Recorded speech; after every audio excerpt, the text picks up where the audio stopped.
I knew it was over the moment Preston didn't look up from his phone.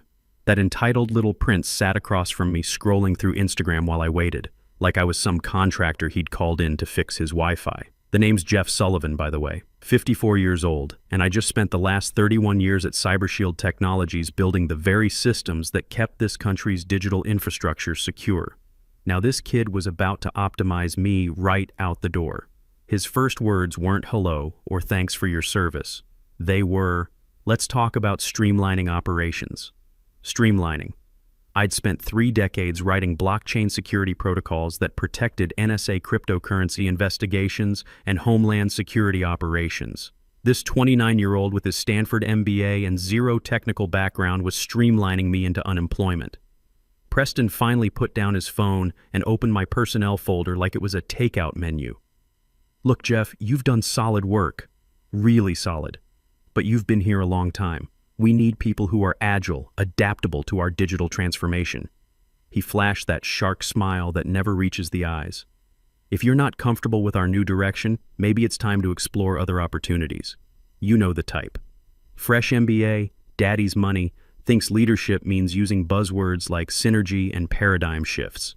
Preston Hayes was the grandson of CyberShield's largest investor and had never written a line of code in his life. But he had that Stanford degree and family connections that got him the CEO chair at 29. I felt this dead calm settle over me. Same feeling I had during my Air Force days when everything went sideways and you had to think fast. I looked at the team photo on my desk. Half those engineers I'd hired straight out of college, taught them everything they knew about secure systems architecture.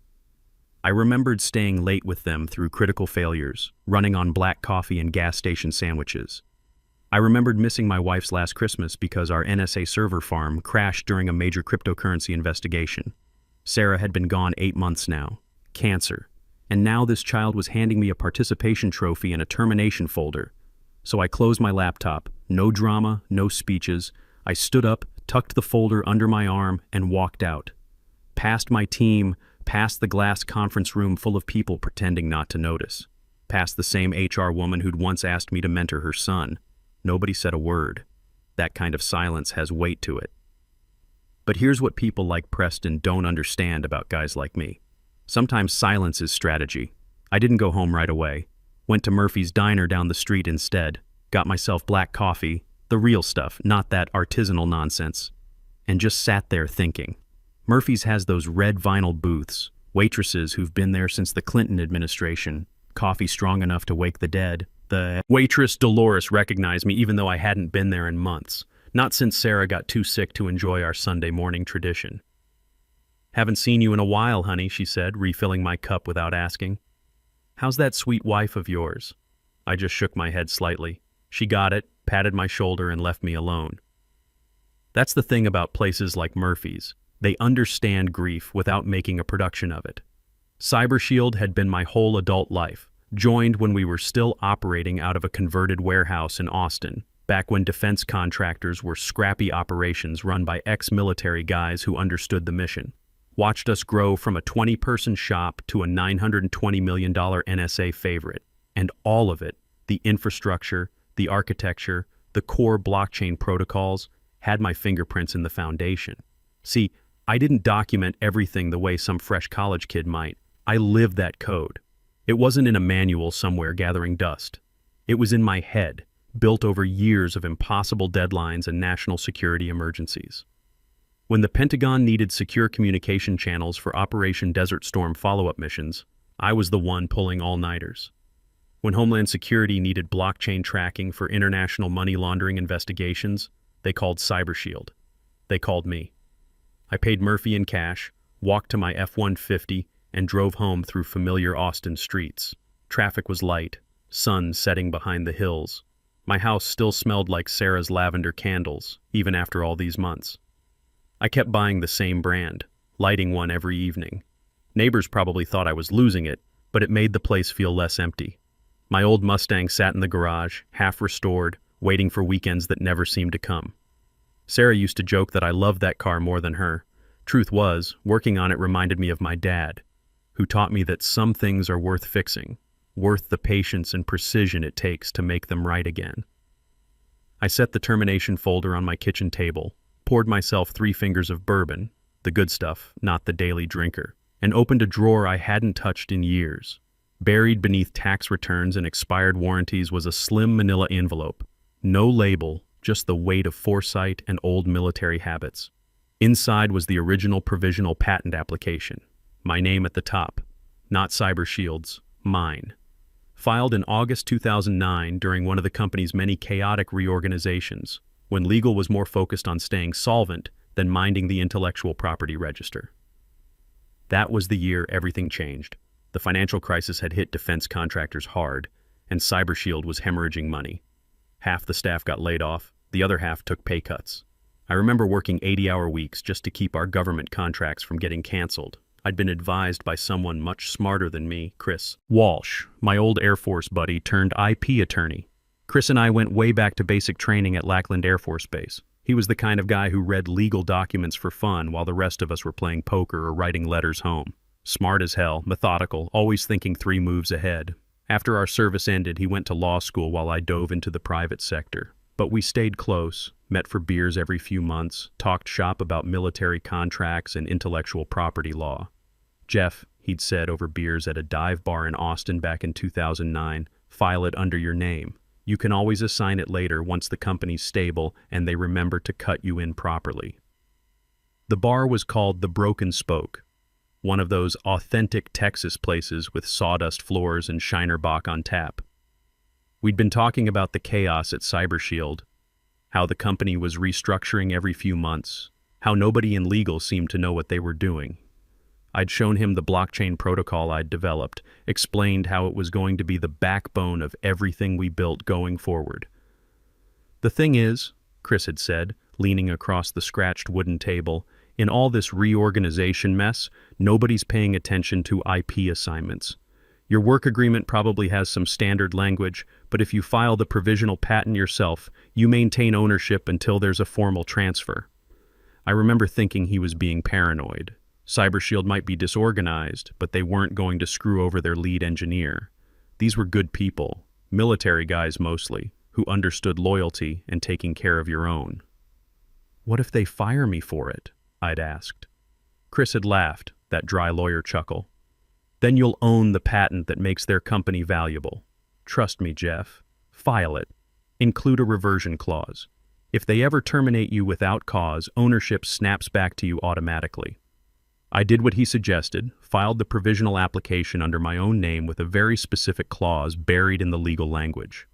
In the event of involuntary termination without cause, reversion of rights shall trigger automatically within 24 hours of formal notice. They never got stable. They just got greedy. And they sure as hell never remembered. Now, sitting in my kitchen 16 years later, I understood exactly what Chris had been protecting me from. CyberShield had been licensing my core blockchain framework the entire time. Every government contract, every licensing deal, every investor presentation was built on architecture that legally belonged to me. I pulled out my phone and called Chris. It was late, but he picked up on the second ring. "Let me guess," he said without preamble. "They finally did it.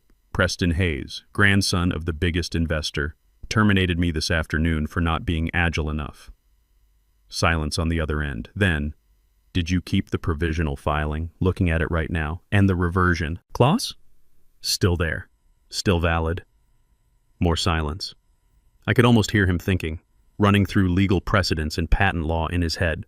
"Jeff," he said finally, "you realize what this means? I've got a pretty good idea. Every line of code they're running, every system they've built in the last 16 years, it's all based on your blockchain protocol.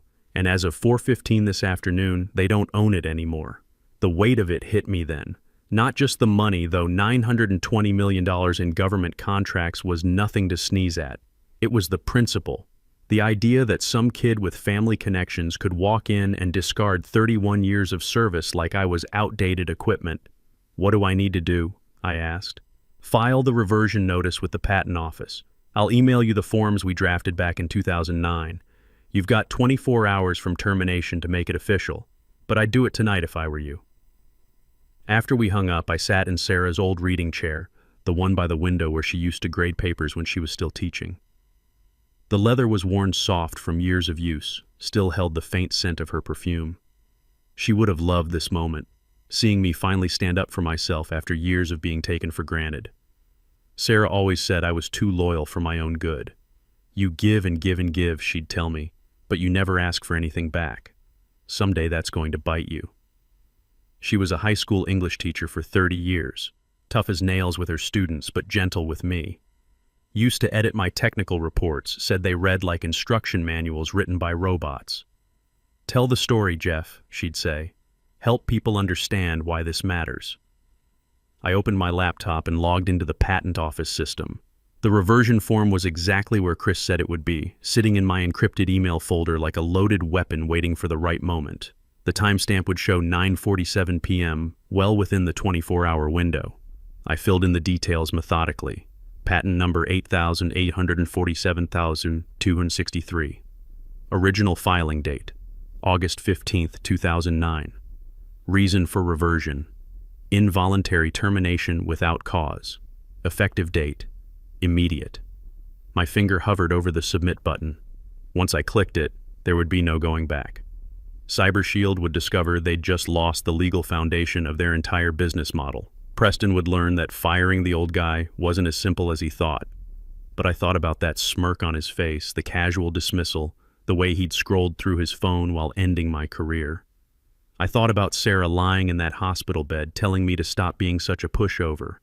I thought about 31 years of loyalty and what it had gotten me. I clicked submit. The confirmation came back instantly. Patent ownership had officially reverted to Jeffrey Sullivan, effective immediately. Every system CyberShield was running, every contract they'd signed, every demo they had scheduled, all of it now depended on technology they no longer owned. I poured myself another bourbon and watched the Austin skyline twinkle through the kitchen window. Somewhere across town, Preston was probably at some trendy bar, celebrating his successful optimization of the workforce. He had no idea he'd just handed me the keys to his kingdom. I slept better that night than I had in months, not because of the bourbon, but because for the first time since Sarah's diagnosis, I felt like I had control over something. The next morning came with that particular Austin sunshine that makes you remember why people moved to Texas in the first place. My phone started buzzing around 7 a.m., text from Kevin Thompson in development. Hey Jeff, weird question, but do you know anything about patent stuff? Legal's freaking out about something. I made myself breakfast, real eggs and bacon, not the instant oatmeal I'd been living on, and watched the messages pile up. Kevin again. Never mind, they figured it out. Holy crap, man. Holy crap.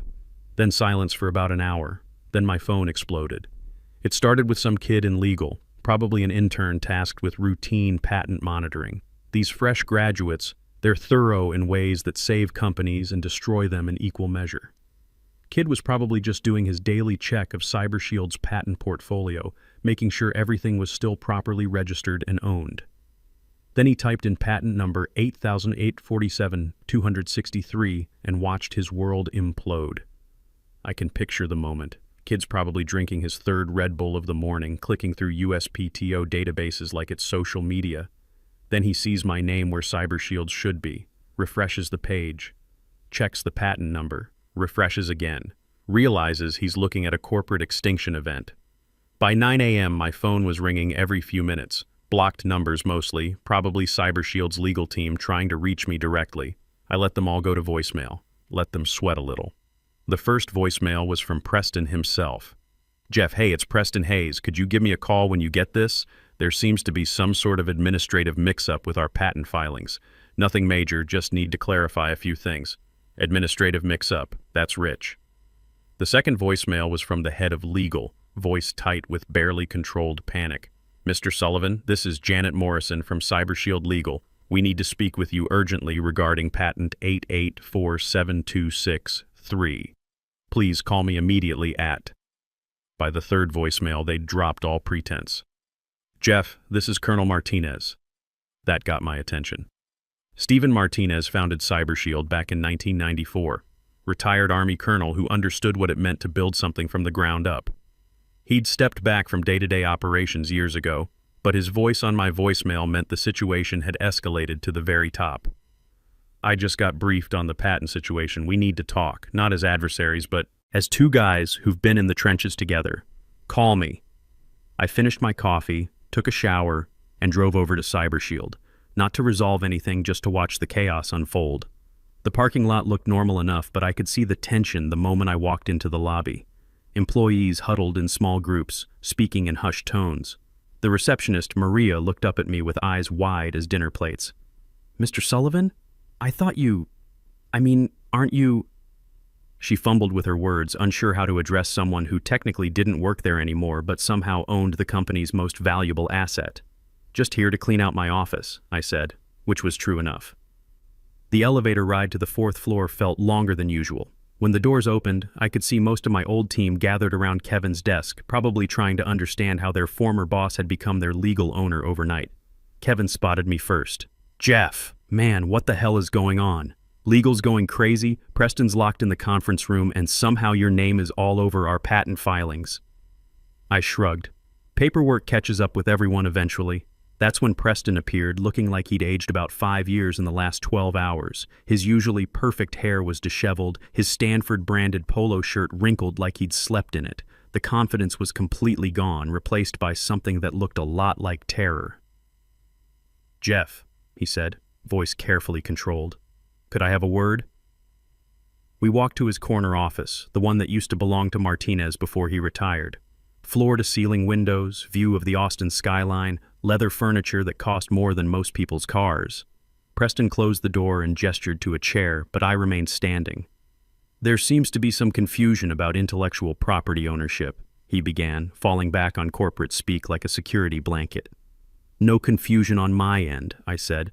"Look, I understand you might be upset about yesterday's conversation, but we can work this out. Maybe we move too fast on the restructuring. Maybe there's a place for you in our new organizational framework." I let him talk. Watched him fumble through corporate buzzwords, trying to find a combination that would make this problem disappear. He offered me a consultant position, then a senior advisor role. Then he started talking about equity stakes and retention bonuses. Finally, he ran out of steam. "What do you want, Jeff?" "I want you to understand something," I said. "Every line of code running on your servers right now, every algorithm processing NSA data, every encryption protocol protecting Homeland Security communications, all of it belongs to me. Not CyberShield. Me." The blood drained from his face. "That's impossible. We've owned that technology for years. Check the patent office filings." As of 9:47 last night, ownership reverted to the original inventor. That would be me. But we have contracts. Government obligations. If we can't deliver, then you probably shouldn't have fired the guy who invented the system. Preston slumped into his chair like someone had cut his strings. For the first time since I'd known him, he looked his age. Just a scared kid who'd inherited more responsibility than he could handle. "What happens now?" he asked. I walked to the window, looked out at the city Sarah and I had called home for 3 decades. Now you learn what happens when you mistake loyalty for weakness. The demo was scheduled for Wednesday. CyberShield's downtown conference center, the fancy one with the glass walls and chrome fixtures that cost more than most people's annual salary. I wasn't supposed to be there, obviously, but Chris had connections in the legal community, and word travels fast when a major defense contractor is about to implode in public. Preston had tried to cancel it. I heard this through Kevin, who heard it from someone in marketing. But you don't just cancel a presentation to the NSA and Homeland Security without consequences.